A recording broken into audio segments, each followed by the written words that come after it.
저는 어렸을 때 찬양하는 것을 정말 많이 좋아했습니다. 아버지가 이제 기타를 들고 와서 이제 연주를 하시면서 이제 찬양하실 때 저도 장난감 기타를 가져와서 옆에서 막 연주를 하면서 같이 흥얼거리다고 부모님께서 알려주셨죠. 그 후에 제가 스스로 이제 기타 연주를 할 수 있게 되자 정말 시간 가는 줄 모르면서 정말 열심히 찬양을 했습니다. 어렸을 때 정말 무아지경에 빠져서 찬양을 부를 때가 있었죠. 그때 정말 기타를 연주하면서 하나님의 그 찬양들을, 하나님께 주신 그 찬양들을 하나하나 불러갈 때 정말 그 하나님의 너무나도 놀라운 은혜를 체험했고 그 기쁨에 푹 빠져들었습니다. 정말 몇 시간 동안 그냥 기타를 연주하고 찬양을 불러가면서 그냥 그것에만 집중해 있었죠. 주변에서 무슨 일이 있었는지도 하나도 모르고 그냥 거기만 몇 시간 동안 찬양하고 있었던 것입니다. 어머니께서 그만하고 이제 밥 먹으러 오라고 할 때까지 정말 아무것도 모르고 그냥 찬양만 했습니다. 지금도 집에 아무도 없을 때, 동생들 이제 출근하고 없을 때, 집에서 혼자 있을 때 기타를 꺼내서 찬양을 하고 그럽니다. 저에게는 그 시간이 너무나도 중요하고 너무나도 기쁜 시간입니다. 물론 찬양을 많이 한다고 해서 노래를 잘 부르는 것은 아닙니다. 저 혼자 부를 때는 한 청년 때, 고등학생 때일 것 같은데, 그때는 막 자아다 약간 뭐랄까 자신감이 넘쳐나면서 난 너무 찬양 잘 부르는 것 같아 막 그러면서 동생에게 나 앞으로 커서 찬양 인도자가 되고 싶어 막 이랬는데, 동생이 저의 꿈을 아주 사정없이 밟아주더군요. 형은 찬양하는 재능이 없는 것 같아. 노래는 그렇게 잘 부르는 편은 아니야 막 그러거든. 동생이 성악 출신이다 보니까 확실하게 잘 알더군요. 그래서 아쉽지만 찬양 인도자의 꿈은 접었지만 이렇게 또 다른 길로 하나님께서 인도하셨습니다. 아무튼 저는 찬양하는 것을 너무나도 좋아합니다. 특히 시편을 바탕으로 한 찬양들을 너무 좋아하는데, 그 시편 18편으로 만들어진 나의 힘이 되신 여호와여, 19편으로 지어진 내 입술의 말과 23편을 그대로 가져온 여호와는 나의 목자시니, 40편에 하나님의 음성을 듣고자 기도하면, 62편 나의 영혼이 잠잠히 하나님만 바라며, 63편으로 지어진 하나님이시여 하나님이시여, 110편으로 지어진 새벽 이슬 같은 주의 청년들이, 그리고 121편으로 지어진 하나님은 너를 지키시는 자. 정말 시편으로 지어진 찬양들은 너무나도 많이 있습니다. 지금 불러드린 것도 제가 설교를 준비하면서 생각난 것만 적어봤는데 아마 이 외에도 정말 많은 시편으로 지어진 찬양들이 있을 것입니다. 아마 성도님 중에서도 제가 모르는 찬양들을 아시는 분도 정말 많이 있겠죠. 이 시편의 찬양들을 부를 때 왠지 우리의 마음을 항상 뒤흔듭니다. 우리의 마음을 감동시킵니다. 이 찬양을 부를 때 왠지 나의 영혼이 더욱 굳세지는 것 같고, 하나님을 더욱 찾아가게 하는 것 같고, 하나님께 찬양을 할 때 나 자신을 하나님께 드리는 고백을 하게 됩니다. 이 시편을 묵상하면서 이 시편을 찬양할 때 그때마다 눈물이 흐를 때가 있고, 오히려 기쁨으로 가득 차서 하나님께 감사의 고백을 할 때도 있습니다. 특히 너무나도 기쁠 때, 마음이 감사함으로 넘칠 때, 반대로 너무나도 힘들 때, 너무나도 어려워서 낙심에 빠져 있을 때도 나도 모르게 시편의 찬양이 흘러나오기도 합니다. 선교지에 있을 때 저는 이 시편의 찬양들을 정말 많이 불렀습니다. 뭔가 힘들고 어렵거나 문제가 생겨서 해결이 안 될 때 하나님께 엎드려 찬양하고 하나님께 고백했습니다. 하나님이 나의 주인이시니, 하나님이 나의 주권자이시니 이 모든 문제 또한 하나님의 것입니다. 하나님께서 오셔서 인도해 주시옵소서. 두려움이 닥쳐오거나 우울증에 빠져서 정말 그 어둠에서 빠져나오지 못했을 때도 하나님께 찬양했습니다. 정말 엉엉 울면서 눈물을 흘리면서 하나님께 도와주세요, 살려주세요, 하나님 제발 이 한 번만 저의 목숨을 살려주세요라고 기도하면서 하나님께 나아갔습니다. 그때마다 이렇게 하나님께 기도할 때마다 하나님은 시편을 떠올리게 하시고 그 시편 찬양을 찬양하게 하셨습니다. 이렇게 찬양하다가 하나님께 나아갈 때 이 찬양이 과연 성경의 어느 부분에 써져 있는지 궁금해서 말씀을 찾아보기도 했습니다. 이 가사의 내용이 과연 어떤 시편에 적혀져 있는지 궁금해서 찾아봤고, 그 시편 하나하나를 발견할 때마다 저의 마음에 있는 두려움과 걱정들이 하나씩 사라지기 시작했습니다. 그리고 더 이상 울면서 찬양하는 것이 아니라 웃으면서 기쁨으로 찬양하게 되었습니다. 왜냐하면 그 시편들의 고백들이, 이 찬양의 내용들이 이렇게 하나님께 고백하고 있기 때문입니다. 나의 영혼이 잠잠히 하나님만 바라본다고, 나의 구원은 오직 하나님에게서 나온다고, 나의 소망이 오직 하나님에게 있다고, 하나님께 내가 갈망하면서 나아갈 때 하나님은 나를 인도하시고 나의 생명을 구원해 주신다고, 하나님의 음성을 듣고자 내가 기도를 하면 하나님은 귀를 기울여 주시고 나의 음성을 들어주신다고 고백합니다. 깊은 웅덩이와 수렁에 빠졌을 때도 하나님은 나의 발을 반석 위에 세우셔서 나를 튼튼하게 하십니다. 하나님의 그날에 내 모든 것을 내려놓고 주님을 잠잠히 묵상할 때 하나님은 내 영혼을 자유케 하시고 새롭게 하시고 회복케 하십니다. 하나님은 나를 지키시는 자입니다. 천지를 지으신, 나를 만드신 하나님께서 나를 도와주십니다. 이렇게 시편으로 지어진 찬양들의 내용을 보면 너무나도 은혜롭고 너무나도 하나님께 감사하고 하나님께 그냥 은혜로 가득 차서 하나님께 나아갈 수밖에 없습니다. 이 시편의 내용들로 만들어진 찬양들을 읽어보면 주로 내용들이 많이 비슷한 것이 많습니다. 우선 먼저 하나님이 나의 주인이심을 고백합니다. 하나님이 나에게 구원을 베풀어 주신 것을 고백합니다. 그런 하나님이 나를 지키시고 나를 자유케 하시고 나를 새롭게 하시고 그리고 나를 회복케 하신다고 얘기합니다. 이런 시편의 찬양 중에서 제가 정말 자주 불렀던 찬양이 바로 121편으로 지어진 하나님은 너를 지키시는 자입니다. 이 찬양이 너무나도 좋아서 동생들과 함께 이 찬양 한번 우리 번역해보자, 이 찬양 번역해서 우리 성도님들과 함께 나눠보자 하면서 열심히 번역해서 성도님들과 함께 나누고 그 은혜를 함께 나누었던 적이 있습니다. 어렸을 때는 이 그냥 시편의 가사와 그 음율에 너무나도 취해서 그냥 아무런 생각 없이 그냥 하나님 감사합니다, 하나님 나를 지켜주시니 감사합니다 하면서 깊은 고민 없이 그냥 하나님께 나아갔습니다. 하나님이 나를 지켜주신다는데 무엇이 두려울까? 아니, 천지를 만드신 하나님이 나를 도와준다는데 내가 왜 이 상황을 두려워해야 하나? 막 그러면서 정말 어디서 나온 자신감인지 나도 모르게 막 하나님께 담대하게 나아갔습니다. 그리고 이제 신학원생이 되어서 하나님 말씀을 더 깊이 배울 수 있게 되고 더 깊이 묵상할 수 있게 되자 이 시편에 담겨진 더 깊은 뜻을 발견하게 되었습니다. 하나님이 나를 지키신다는 그 확신이 어디서 오는지 알게 되었고, 그리고 나를 지키신다는 게 무슨 뜻인지 조금 더 알게 되었습니다. 아마 여러 성도님들도 다 알고 계시는 내용들일 것입니다. 너무나도 뻔한 내용입니다. 저희 아버지께서도 설교를 하실 때, 가정 예배를 드리실 때 매번 하셨던 이야기들입니다.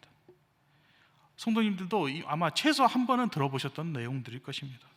그런데 이 내용이, 이 머릿속에서 이해만 되던 내용이 내 마음속에 들어와서 이해가 되기 시작하자 전혀 다르게 읽어집니다. 그냥 음율과 가사에 취해서 하나님께 부르는 것이 아니라 나의 고백이 되었고 나의 마음이 하나님께 찬양을 하게 되었죠. 오늘 함께 그 마음을 나누고자 합니다. 오늘 우리가 함께 읽은 말씀이 바로 121편이죠. 너무나도 익숙한 본문인데 이 시편 121편을 바탕으로 한 찬양들이 정말 많이 있습니다. 조금 전에 말씀드렸던 하나님은 너를 지키시는 자, 그 요즘은 잘 부르지 않지만 제가 어렸을 때 아마 성도님들에게는 더 익숙한 찬양, 내가 산을 향하여 눈을 들리라, 그리고 찬송가 383장, 눈을 들어 산을 보니, 이렇게 다양하게 복음송으로 또는 찬송가로 불러지는 시편이 바로 121편입니다. 그렇기 때문에 우리에게 너무나도 익숙한 시편이죠. 그리고 많은 성도님들에게 사랑을 받고 있는 시편입니다. 그럼 이 시편의 121편의 제목을 보면 파란색으로 이렇게 적혀 있습니다. 성전을 올라가는 노래. 이 시편이 어떤 상황에 불러지는지 아주 정확하게 알려주고 있습니다. 성전에 올라가는 노래는 시편 120편부터 134편까지 총 15편이 존재합니다. 이 시편에 말하는 그 성전이란 그때 당시 오직 하나뿐이었던 예루살렘에 있는 성전을 뜻하고 있습니다. 지금은 교회가 많지만 그때 당시에는 하나님께 예배를 드릴 수 있는 장소가 오직 한 곳에 있었고, 그곳이 바로 예루살렘에 있는 성전이었죠. 그렇기 때문에 많은 이스라엘 백성들이 예루살렘으로 향합니다. 하나님께 예배를 드리기 위해서. 그리고 이렇게 그 위험한 길을 떠나는 그 예배자들을 보고 이렇게 얘기합니다. 순례자들이라고. 지금도 예루살렘으로 많은 이들이 향합니다. 성지 순례객들이 예루살렘으로 가서 통곡의 벽을 붙잡고 기도하기도 합니다. 예루살렘에 더 이상 성전이 없고 이슬람의 황금 모스크가 지어져 있는 그곳을 바라보며 가슴을 치면서 슬퍼하면서 기도하기도 합니다. 순례자들이 예루살렘으로 올라가면서 불렀던 찬양들이 바로 성전에 올라가는 노래라는 제목으로 지어진 총 15편의 찬양집이라고 할 수 있습니다. 저도 만약 기회가 된다 해서 성지 순례를 가게 된다면 올라갈 때, 예루살렘으로 들어갈 때 이 마음속으로 이 시편들 깊이 묵상하고 불러보면서 예전에 그 순례자들의 마음을 한번 느껴보고 싶습니다. 이제 말씀을 돌아가서 가사의 앞 3절을 한번 살펴보겠습니다. 1절부터 3절입니다. 내가 산을 향하여 눈을 들리라. 나의 도움이 어디서 올까? 나의 도움은 천지를 지으신 여호와께서로다. 여호와께서 너를 실족하지 아니하게 하시며 너를 지키시는 이가 졸지 아니하시리로다. 말씀이 이 1절부터 3절을 살펴보시면 재미있는 부분이 있는데 1절과 2절을 함께 읽고 그리고 3절과 나머지 부분을 이렇게 읽어보면 1절과 2절의 주체가 나인데 3절부터 그 주체가 너로 바뀌는 것을 발견할 수 있습니다. 1절과 2절에는 내가 산을 향하여 눈을 들리라. 나의 도움이 어디서 올까? 나의 도움은 천지를 지으신 여호와께서로다. 이렇게 말하다가 이제 3절부터 2인칭으로 바뀌면서 여호와께서 너를 실족하지 아니하게 하시며 너를 지키시는 이가 졸지 아니하시리로다. 이렇게 1인칭에서 2인칭으로 바뀐 것을 보면 순례자가 혼자가 아니라는 것을 알 수 있습니다. 한 순례자가 먼저 1, 2절을 선창하면 나머지 다른 사람들이 3절부터 8절을 함께 부르는 것입니다. 순례의 길을 떠나는 것은 정말 위험하고 힘든 길입니다.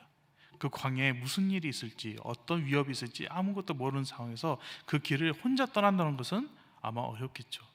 그렇기 때문에 아마 여러 순례자들이 함께 모여서 그 길을 출발했을 것입니다. 그리고 그 길을 가기 위해서 한 명을 인도자로 세우고 그 인도자가 길을 떠나기 전에 함께 모여서 이 시편 122편을 1, 2절을 선창을 합니다. 그러면 모두가 나머지 사람들이 순례자들이 서로를 향해 바라보면서 3절부터 8절을 부르면서 서로를 축복하는 내용이 바로 이 시편 121편입니다. 하나님의 인도하심을 바라보고 하나님을 믿고 확신을 갖고 길을 떠나는 것이죠. 시편 121편은 하나님이 나를 그리고 너를 지키신다는 확신을 갖고 부르는 찬양입니다. 그런데 어떻게 그런 확신을 갖게 되었는지, 그리고 하나님이 도우심이 어떤 도움이신지 한번 살펴봤으면 합니다. 첫 번째로 살펴본 내용이 바로 1, 2절인데 내가 산을 향하여 눈을 들리라. 나의 도움이 어디서 올까? 나의 도움은 천지를 지으신 여호와께서로다. 여기서 시편 저자는 내가 산을 향하여 눈을 들리라 이렇게 시작을 하는데, 여기서 말하는 산은 여러 학자들이 다양한 해석을 하지만 저는 여기서 이 산은 바로 예루살렘에 있는 성전을 뜻한다고 생각합니다. 시온산을 향해서 바라보고 그 시온산에 있는 성전을 바라보고 있는 것입니다. 그러면서 이 시편 저자는 바로 질문을 던지죠. 나의 도움은 어디서 올까? 그러면서 바로 대답을 합니다. 보통 질문을 던지고 바로 스스로 대답을 한다는 것은 이 질문에는 오직 이 답이 정답이라고 뜻하는 것이죠. 이 질문에는 다른 답이 존재할 수 없다. 이 답만이 존재하는 것이다 라고 이야기하면서 저자는 바로 그 답을 알려줍니다. 나의 도움은 천지를 지으신 여호와께서로다. 우리 대한민국에는 정말 산이 많이 있습니다. 밖에 나가서 앞을 봐도 산이고 뒤를 봐도 산이고 좌우를 봐도 산입니다. 이렇게 이 많은 산들을 보면서 성도님들은 이 시편의 저자처럼 산을 딱 보자마자 나의 도움은 어디서 올까라는 이런 깊은 고민에 빠지십니까? 아무리 감수성이 풍부하다 해도 산을 바라보면서 나의 도움은 어디서 올까? 그렇지, 천지를 지으신 여호와께서로다 이렇게 대답할 사람은 많이 있지 않는 것 같습니다. 하지만 우리는 하나님이 지으신 이 자연을 바라보면서 이런 질문을 가끔은 한 번씩은 던지는 것 같습니다. 정말 나의 도움은 어디서 오는 것인가? 나를 지키시는 분은 도대체 누구이신가? 정말 하나님은 나를 지켜주시는 분이신가? 나 이렇게 힘든데 정말 하나님 나를 도와주시는가? 나의 삶을 지탱하는 이 힘의 원천은 도대체 누구인가? 무엇인가? 이런 질문을 의문을 담아서 할 수 있습니다. 그리고 이런 질문을 할 때 우리가 가장 먼저 떠올리는 것은 무엇일까요? 부모님인가요? 돈인가요? 권력, 스펙, 지식, 또는 나의 힘, 나의 능력? 물론 이 모든 것은 다 나의 삶을 지탱해주고 나의 삶을 살아갈 수 있도록 도와주는 것들입니다. 필요한 것들이죠. 하지만 나를 지탱해주고 나를 도와주고 있는 그 모든 것의 근본은 이 시편의 저자가 얘기하는 것처럼 오직 천지를 지으신 여호와 하나님임을 우리는 고백해야 합니다. 떠올려야 하고 기억해야 합니다. 성경에서 그리고 목회자가 설교를 함으로 또는 함께 찬양을 하면서 하나님은 너를 도우시는 분이야 라고 말했기 때문에, 말했기 때문에 목사님이 이렇게 얘기하셨기 때문에 하나님은 나를 도우시는 분이라고 고백하는 것이 아니라 내가 직접 정말 하나님을 느끼고 하나님 어떤 분이신지 깨닫고 하나님을 바라보면서 천지를 지으신 하나님이 나를 도우시는 분이라고 고백을 해야 합니다. 그렇지 이 세상의 모든 것을 지으신 하나님이 바로 나와 함께 하시고 나를 지켜주시는구나 하면서 하나님께 감사의 찬양을 해야 하는 것입니다. 저자는 고백할 때 그냥 여호와께서로다라고 고백하는 것이 아니라 예를 들어서 여호와의 아브라함의 하나님, 야곱의 하나님, 이삭의 하나님 이렇게 고백하는 것도 아니라 천지를 지으신 여호와께서로다라고 고백합니다. 나의 도움은 여호와로부터 온다고 하는 것이 아니라 나의 도움은 천지를 지으신 여호와로부터 온다고 얘기합니다. 이게 정말 중요한 포인트입니다. 천지를 지으신 여호와로다라고 고백하는 것은 바로 말 그대로 창세기에 기록되어 있듯이 천지를 지으신 하나님이라고 고백하면서 나의 도움이 바로 이 천지를, 이 세상의 모든 것을 지으신 하나님으로부터 온다고 고백하는 것이죠. 즉 이 말은 하나님이 이 천지를 지으셨기 때문에 이 세상의 모든 것은 주관자이신 하나님의 손에 있다라고 고백하는 것입니다. 저 산도, 저 예루살렘의 성전도, 이 광야도, 낮과 밤도, 추위와 더위도, 저 광야에서 나를 죽이려고 기다리는 저 도적들도, 야생의 동물들도, 이 모든 것이 다 하나님의 손에 있다고 인정하고 인지하고 고백하고 있는 것입니다. 더 나아가서 나 자신까지도, 그리고 나와 함께하는 이 순례자들까지도 다 주님의 손 안에 있음을 고백하는 것이죠. 하나님이 나를 지으셨다는 것을 인정하는 것입니다. 천지를 지으신 여호와라고 고백하는 것은 그냥 아무렇게나 고백할 수 있는 것이 아니라 이 고백에는 정말 깊은 신앙적인 의미가 담겨 있는 것입니다. 여기에는 내가 죽고 사는 것 모든 것이 다 하나님의 손에 있음을 말하고 있는 것입니다. 갈라디아서 2장 20절에 바울이 이렇게 고백합니다. 내가 그리스도와 함께 십자가에 못 박혔나니 그런즉 이제 내가 사는 것이 아니요 오직 내 안에 그리스도께서 사시는 것이라. 이게 바로 우리 그리스도인들이 해야 하는 고백이고 찬양해야 하는 내용입니다. 우리는 하나님의 것이라고, 우리는 더 이상 세상의 것이 아니라고, 예수 그리스도께서 우리 안에 사신다고 매일매일 고백하며 살아가기 때문에 우리 안에 그 확신이 있는 것입니다. 나의 도움이 천지를 지으신 여호와께로다. 하나님은 나를 반드시 도울 것이라고 우리는 확신을 가질 수 있습니다. 에스더서를 보시면 그 에스더 전체의 내용을 살펴봐도 그 어디에도 하나님이라는 이름이 언급되고 있지 않습니다. 그러나 우리는 너무나도 자연스럽게 그 모든 상황 가운데 하나님께서 일하고 계심을 우리는 믿습니다. 모르드게가 고백을 할 때 그 모르드게 고백에 그가 얼마나 하나님을 신뢰하고 있고 하나님을 의지하고 있고 믿고 있는지 볼 수 있습니다. 하만의 계략을 알아채자 에스더에게 요청을 합니다. 왕에게 나가서 그 하만의 계략을 멈추게 하라. 그러나 에스더는 왕에게 나간 것은 내 마음대로 할 수 있는 것이 아니다 하면서 거절을 하죠. 그때 모르드게가 이렇게 고백합니다. 모르드게가 그를 시켜 에스더에게 회답하되 너는 왕궁에 있으니 모든 유다인 중에 홀로 목숨을 건지리라 생각하지 말라. 이때에 네가 만일 잠잠하여 말이 없으면 유다인은 다른 데로 말미암아 노인과 구원을 얻으려니와 너와 네 아버지 집은 멸망하리라. 네가 왕후의 자리를 얻은 것이 이때를 위함이 아닌지 누가 알겠느냐 하니, 네가 나서지 않는다 해도 하나님은 분명히 다른 자를 통하여 또는 다른 상황을 통하여 다른 일로 통하여 우리를 구원하실 것이다 라고 말하고 있습니다. 이스라엘을 도우실 이가 하나님이시라는 것을 얘기하고 있습니다. 이스라엘을 구원할 사람이 에스더가 아니라, 모르게 자신이 아니라, 그 왕이 아니라 하나님이라고 얘기하고 있는 것입니다. 이런 확신을 가질 수 있도록 도와주는 것이 바로 우리가 함께 얘기한 그 고백입니다. 여호와는 나를 도우시는 이는 천지를 지으신 여호와이다. 이 고백을 마음에 품고 확신을 갖고 나아가시는 성도 여러분이 되기를 간절히 소망합니다. 계속해서 이렇게 우리가 하나님께 나를 도우시는 분은 천지를 지으신 여호와 하나님입니다 라며 고백하며 나아갈 때 하나님께서 우리를 어떻게 도우시는지 살펴보겠습니다. 첫 번째로 하나님은 완전하게 지켜주십니다. 3절과 4절입니다. 여호와께서 너를 실족하지 아니하게 하시며 너를 지키시는 이가 졸지 아니하시리로다.